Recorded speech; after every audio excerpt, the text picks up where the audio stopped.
Hello दोस्तों, study point YouTube channel में आपका स्वागत है। तो आज हम बताएंगे जो आपका जो एग्ज़ाम है स्कूल वाला है ना। तो जो आपका स्कूल में जो एग्ज़ाम होगा सोशल साइंस का, उसमें का सभी क्वेश्चन यहाँ से आपको लड़ जाएगा। ये सभी क्वेश्चन सिलेक्टेड है, ये सभी क्वेश्चन जो है आपके ही एग्ज़ाम में आया हुआ है। तो आप इसे देख कर जाइए और सभी क्वेश्चंस को सही कर लीजिए। तो चलिए क्वेश्चंस की ओर बढ़ते हैं और आप अपने क्वेश्चंस को लगाइए और देखिए आपका कितना सही होता है। तो चलिए क्वेश्चंस की ओर बढ़ते हैं। सबसे पहला क्वेश्चन आप देख लीजिए। तो सबसे पहला क्वेश्चन देखिएगा तो बिस्मार्क के किस विद्वान की विचारधारा से प्रभावित था। या जो क्वेश्चन जो यहाँ पर कह रहा है कि बिस्मार्क जो है किस विद्वान की विचारधारा से प्रभावित था, तो हीगेल के विचारधारा से बिस्मार्क क्या थे, प्रभावित थे। और बिस्मार्क का अगर जन्म आपसे पूछ ले तो बिस्मार्क का जन्म जो है जर्मनी में हुआ। कहाँ हुआ, जर्मनी में। आपको ये भी बात याद रखनी है। और बिस्मार्क ने रक्त और लौह की नीति का अवलंबन किया था। तो आपकी ये सभी बातें आपको याद रखनी है। ये सभी बातें आपके एग्जाम की दृष्टि से काफ़ी इंपॉर्टेंट होगा और ये आपके स्कूल एग्जामिनेशन में ये क्वेश्चन सब आया हुआ है। और आप ये क्वेश्चन पढ़ के स्कूल एग्ज़ाम दीजिए और देखिए आप ये सभी क्वेश्चन आपके ही स्कूल एग्ज़ाम में आ जाएगा। तो चलिए आगे की ओर बढ़ते हैं। इटली और जर्मनी किस महादेश के अंतर्गत आते हैं। तो आप जानते हैं कि इटली और जर्मनी जो है यूरोप महादेश के अंतर्गत आते हैं। इटली और जर्मनी जो है किस महादेश के अंतर्गत आते हैं, यूरोप। अगर आप ये पीडीएफ जो है लेना चाहते हैं, डाउनलोड करना चाहते हैं, तो आप हमारे टेलीग्राम ग्रुप को ज्वाइन कर सकते हैं। इसमें आपको नोट्स पीडीएफ फ्री ही मिल जाएगा, सभी नोट्स। तो चलिए आगे की ओर बढ़ते हैं। यूरोपीय सभ्यता का पालना किसे कहा जाता है। यूरोपीय सभ्यता का पालना जो है यूनान को कहा जाता है। यूरोपीय सभ्यता का पालना किसे कहते हैं, यूनान को कहते हैं। आपको ये बात याद रखनी है, ये आपके एग्ज़ाम में भी पूछा जाता है, बहुत इंपॉर्टेंट क्वेश्चन है। तो चलिए आगे की ओर बढ़ते हैं। किस देश को यूरोप का मरीज कहा जाता है। अगर आपके एग्ज़ाम में पूछे कि किस देश को यूरोप का मरीज कहा जाता है, तो तुर्की को का क्या कहा जाता है, तो तुर्की को कहते हैं यूरोप का मरीज। यूरोप का मरीज किसे कहा गया, तुर्की को। ये बात आपको याद रखना है, बहुत इंपॉर्टेंट है। लाल कुर्ती का गठन किसने किया। यहाँ पर देखिए बच्चे जो है यहाँ पर फंसते हैं। तो लाल कुर्ती का गठन किसने किया, आप ऐसे याद रखिए कि लाल कुर्ती कौन पहनेगा, गरीब आदमी यानी गैरीबाल्टी। और लाल सेना किसके पास होगा, लाल सेना का गठन जो किया था, लाल सेना, ये ट्रॉनटस्की ने किया था। अगर लाल कुर्ती सेना पूछे तो आपको मारना है कि अबुल गफार खां, ये आपको लगानी है। तो आपको याद हो गया होगा कि लाल कुर्ती का गठन गैरीबाल्टी और लाल सेना ट्रॉनटस्की, लाल कुर्ती सेना अगर पूछे तो अब्दुल गफार खां आपको लगाना है। चलिए आगे की ओर बढ़ते हैं। एक्ट ऑफ यूनियन किस वर्ष पारित हुआ था। तो एक्ट ऑफ यूनियन जो है 1688 ईस्वी में पारित किया गया। एक्ट ऑफ यूनियन कब पारित किया गया, 1688 ईस्वी में। आपको ये बात याद रखनी है, बहुत ही इंपॉर्टेंट क्वेश्चन है। यहाँ पर देखिएगा, रूस में कृषक दास प्रथा का अंत कब हुआ था। यानी रूस में कह रहा है कि कृषक दास प्रथा था, वो कब खत्म हो गया, अंत कब हो गया उसका, तो 1861 में खत्म हो गया था। तो आपको ये बात याद रखनी है, बहुत ही इंपॉर्टेंट क्वेश्चन है। यहाँ पर देखिए कि यहाँ पर स्वप्नदर्शी होना चाहिए। तो स्वप्नदर्शी समाज की संस्थापक कौन थे। स्वप्नदर्शी समाज के संस्थापक अगर आपसे पूछे तो रॉबर्ट ओवेन को मारिएगा। और यहीं पर आपको पूछता है कि वैज्ञानिक समाजवाद के जनक कौन है, वैज्ञानिक समाजवाद के, तो आप क्या मारिएगा, वैज्ञानिक समाजवाद के जनक जो है ये कार्ल मार्क्स है। तो आप ये दोनों क्वेश्चन को याद रखिएगा। ये दोनों क्वेश्चन एग्जाम में बदल के ही आता है और ये दोनों क्वेश्चन काफ़ी इंपॉर्टेंट भी है। तो चलिए आगे की ओर बढ़ते हैं कि भूमि, शांति और रोटी में 3 नारे किसने दिए थे। तो ये दिया था लेनिन, और लेनिन ने ही अप्रैल थीसिस की स्थापना किया था। आपको याद रखना है कि अप्रैल थीसिस की स्थापना किसने किया था, तो लेनिन ने किया था। ये क्वेश्चन काफ़ी इंपॉर्टेंट भी है। तो चलिए क्वेश्चन को आगे की ओर लगाते हैं। यहाँ पर देखिएगा, प्रथम इंटरनेशनल संघ की स्थापना जो है प्रथम इंटरनेशनल संघ की स्थापना कब हुई थी। आपसे क्वेश्चन पूछ रहा है कि प्रथम इंटरनेशनल संघ की स्थापना कब हुई थी। तो आपको याद रखना है कि प्रथम इंटरनेशनल संघ की स्थापना जो है 1864 में हुआ था। प्रथम इंटरनेशनल संघ की स्थापना कब हुई थी?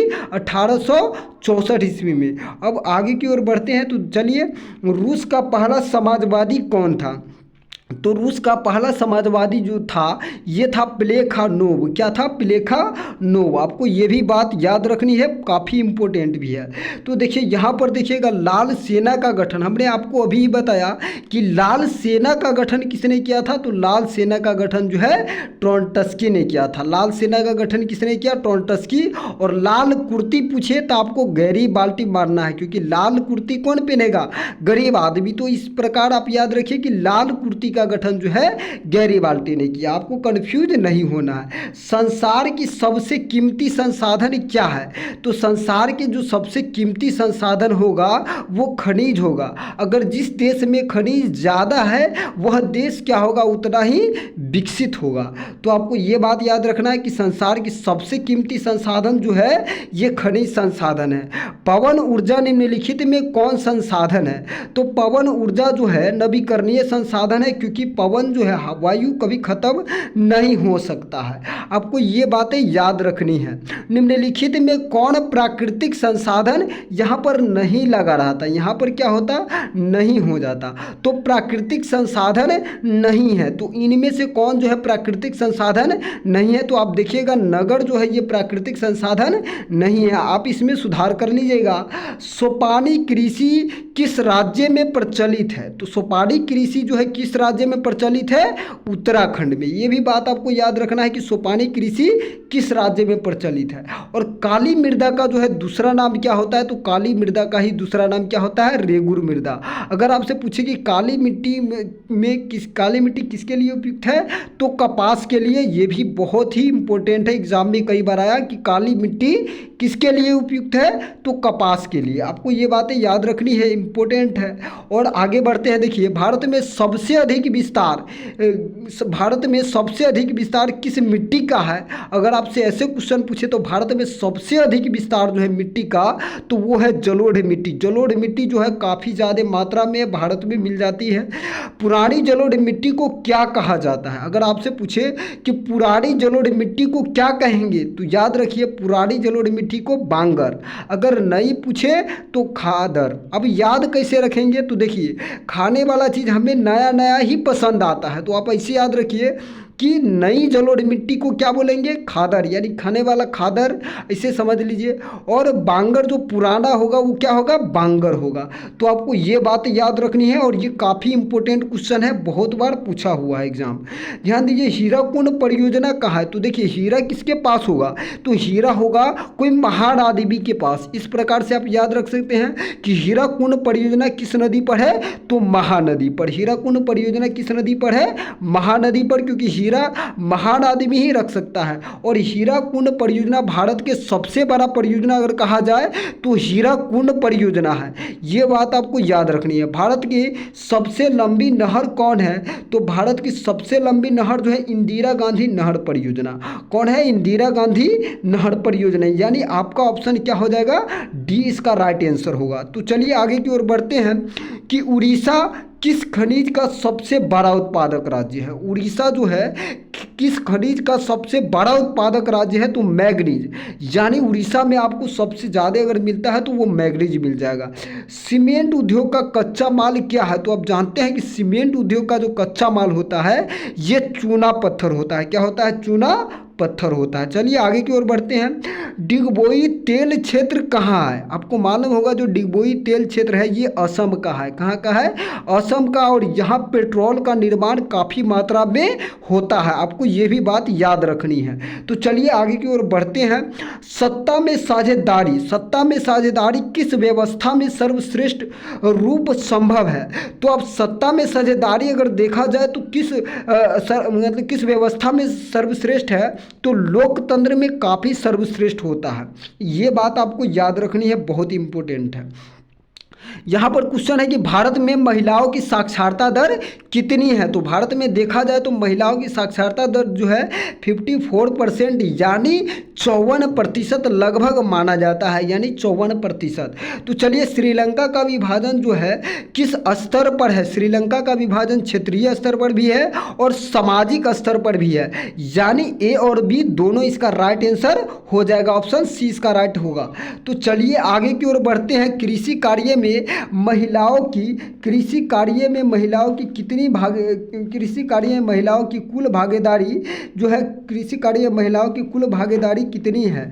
तो कृषि कार्य में जो है क्वेश्चन है कि कृषि कार्य में महिलाओं की कुल भागीदारी कितनी है। तो आपको याद रखना है कि कृषि कार्य में महिलाओं की भागीदारी जो है ये 40% है। कितनी है? 40%। ये बात बहुत ही इंपॉर्टेंट है।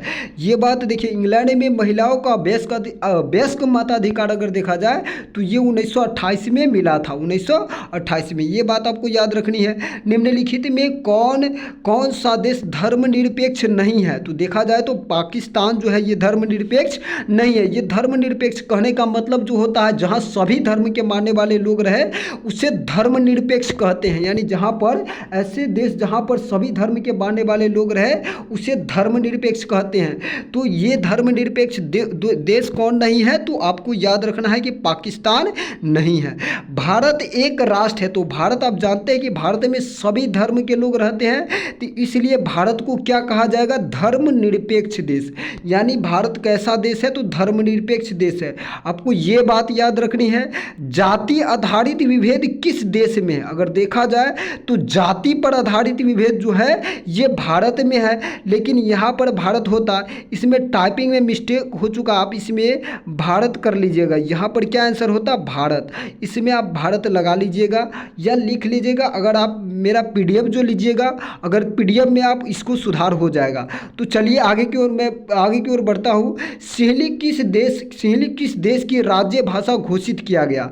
तो सिहली आप जानते हैं कि श्रीलंका की जो राजभाषा है ये सिहली घोषित किया गया।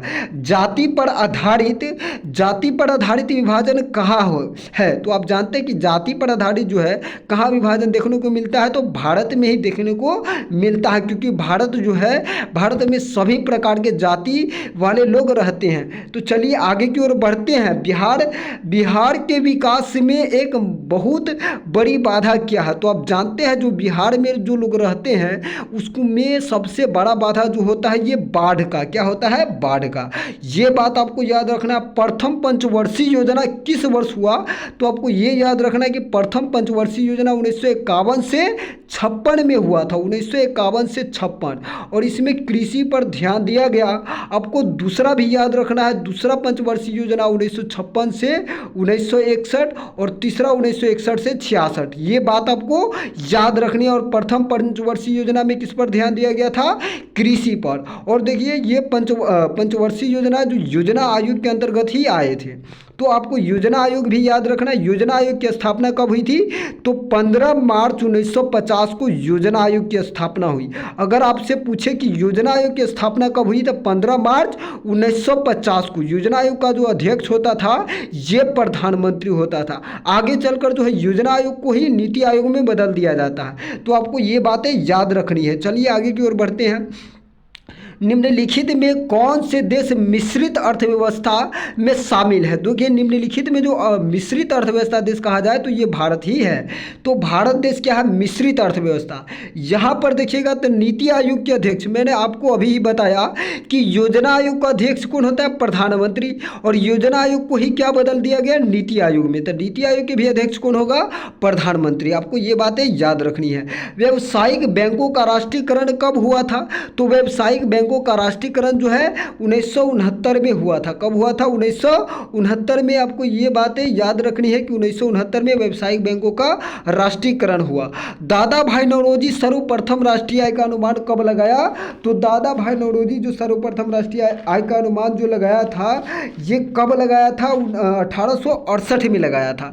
तो देखिए यहाँ पर ऑप्शन देख लेते हैं एक बार कि 1868। हाँ यहाँ पर देखिए 1868।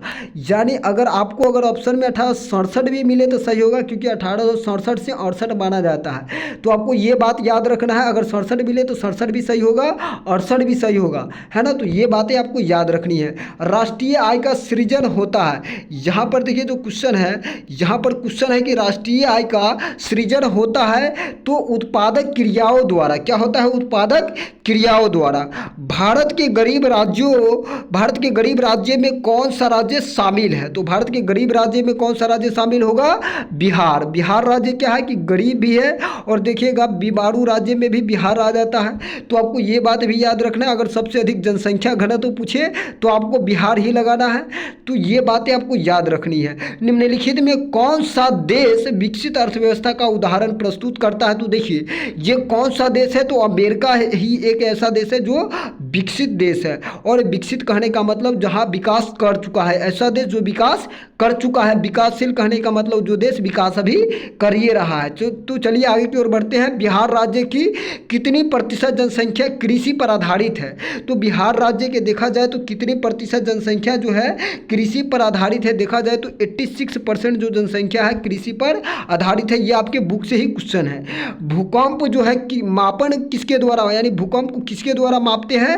रिक्टर स्केल के द्वारा। ये क्वेश्चन काफ़ी इंपॉर्टेंट है, आपको याद रखनी है।